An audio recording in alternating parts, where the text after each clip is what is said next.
Hi everyone, my name is Charlie and today I have my April wrap-up. The first book is The Half-God of Rainfall by Inua Ellams and the second is The Blue Salt Road by Joanne Harris. Both of them I thought were brilliant, and for my full in-depth thoughts, go over to that other video and just watch me have some surprises. Next I have a poetry collection and that is The Universal Home Doctor by Simon Armitage. There's not much I can say about Simon Armitage. I understand why he is such a renowned poet and I do enjoy his work. I like the way that he experiments with language. There's just some great use of assonance, half rhyme, all these things that really do help to create a certain sound that I think Armitage employs well. He doesn't overdo it and I am glad to be continuing reading his work. Next, I'm going to discuss 3 books at once. They are Dragonhaven, City of Dragons, and Blood of Dragons by Robin Hobb. These are the remaining 3 books of the Rainfall Chronicles. I plan to finish this series this month, and on Cozy Reading Night, during my video, I said how I wasn't really feeling fond of this story. I felt like the first 2 books were just like Lord of the Flies, set in a fantastical setting, and these characters have all been born with some sort of deformity, which is apparently due to them being too close to the Rainwells, and you get more of the background of the Elderlings and their relationship with dragons in these books, but I felt as though they were all really unfinished. Now, when we look at the Live Ship Traders trilogy, which I feel as though this is something of a sequel to, you get the idea that that was polished, that had this finesse to it, and it felt like all the story and all the plot had been gone over with a fine-tooth comb. I didn't get that here. I felt like there was a heavy focus on relationships between these characters, and that wasn't the story I wanted. I wanted this fantastical story, the story about the somewhat political war going on and this constant continuing battle with Chelsea and this duke who wants dragon parts in order to try and heal himself. There was a lot of potential in these stories that I felt like was never met, and sometimes Robin Hobb did do stuff that I was like, this is why I read you.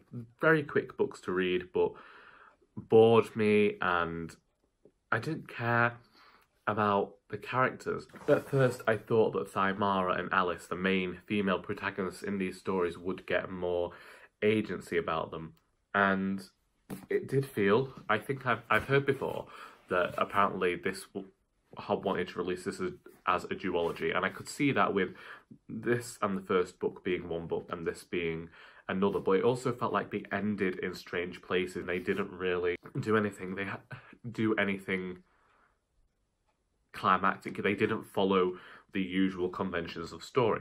And whilst this is fine in an experimental novel, when it is fantasy fiction and your readers have come to expect something, I didn't feel like this was the right time to try and change that. I felt as though it was very rushed and that there hadn't been, whilst I could see the thought there that had gone into it, I couldn't see the work. And there's a lot of words here for all of the good stuff to be glossed over. Hobb would tell you a character had discovered something and then that'd be it. But I wish I'd been shown that discovery.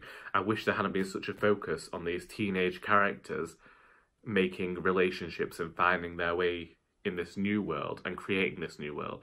Because I felt as, I don't know whether this was supposed to be a young adult series, but it felt like a young adult series, which isn't a bad thing. It just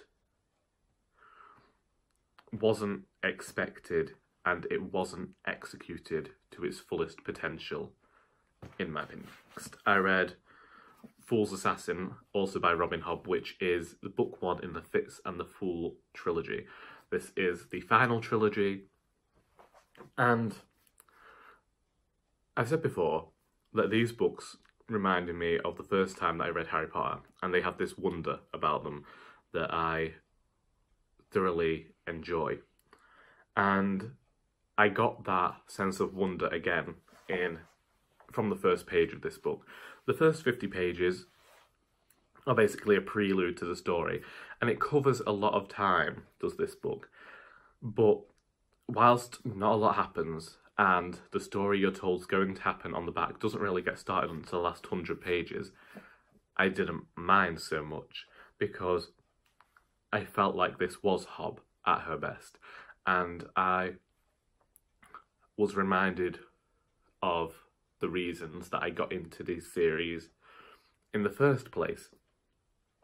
And whilst I can't say much about this book without spoiling it, because this is an ongoing series, there are elements of the story that felt like a beginning and an ending, and that won't make sense to people who haven't read it, but it definitely felt like the beginning of this new saga, but it felt like the closing, different threads from the other series. And whilst we're told that this is the last series, I feel as though it is definitely the reason that these threads are being cut is because we're going to be getting towards the end of this story now, and Hobb is just making that warning. I'm interested to see where the series is going.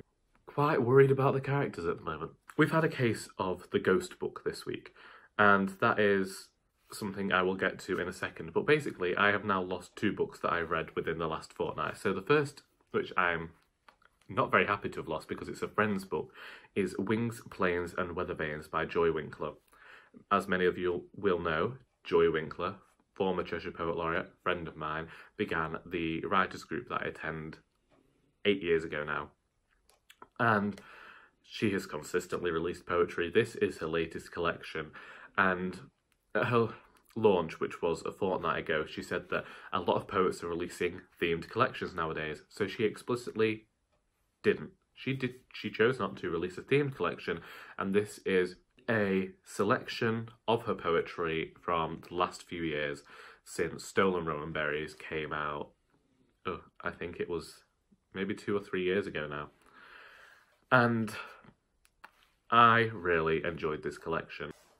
In the same way that I enjoy Simon Armitage for the way he uses sound in his poems. In Joy's poems, there is rhythm and there is pathos, and some of the poems I do know the stories behind, which I think enhance that experience for me, but I don't think you as a reader need to know the story behind the poem going in order to get this full emotional impact of the poems. This is poetry about glimpses and snapshots of things, stories of people that we don't usually get told about. It's an exploration of life and the little things in life that are condensed in the poetic form to such a level you're getting the juice and no pulp here. When the poems are like that, I feel as though they're much more hard-hitting and you get it. But there are poems that relate to family and the eccentricities of our family members. It helps to give an impression of the character behind the poem, because through telling the poem from a certain perspective, but it's about a certain family member, a certain character, it then helps you to build a idea of who the narrator of this poem is, whilst also giving you an idea of the things that the poet enjoys and likes to write about. I am constantly astounded by poetry because whilst I'm still trying to write it, it's still something that feels a bit afar to me, as though I'm not truly getting it yet. But I did really enjoy this collection. The next book that's missing, and I'm calling a ghost book, thanks to Emma Rosen Books for that term, has a very apt title when I call it a ghost book, because it is Phantom by Jo Nesbo. And this is the I don't know how many in the Harry Hole series I've read now, but it's the next one. And Oh, I didn't like this one.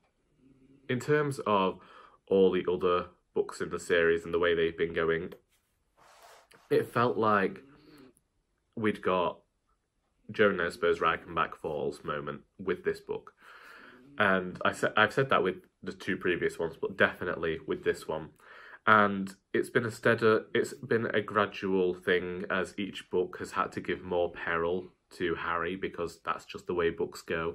And this one felt like, similar to Fool's Assassin, a beginning and an ending. It felt like the beginning of a new chapter in Harry's life. We're quite a few years from the last book, and this time round his former stepson has been locked up for murdering a friend of his. They both seem to have got into drugs, and it's this fight over drugs gone wrong. And it's Harry trying to piece together this jigsaw of what went wrong in Oleg's life and his life. It's one of those things where you know that Harry has struggled with family issues throughout the entire series. Whilst it was fast-paced, and I used that term that I heard years ago, that these cookie-cutter books, this really wasn't. This wasn't what I'd wanted. I'd wanted more thrill in this thriller, basically.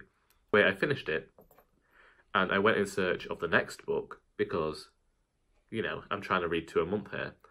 And I looked on my bookcases, I looked in the bag where I keep the Jo Nesbo books, I looked on all the shelves, and then I found my little piece of paper which tells me which books I have in the series.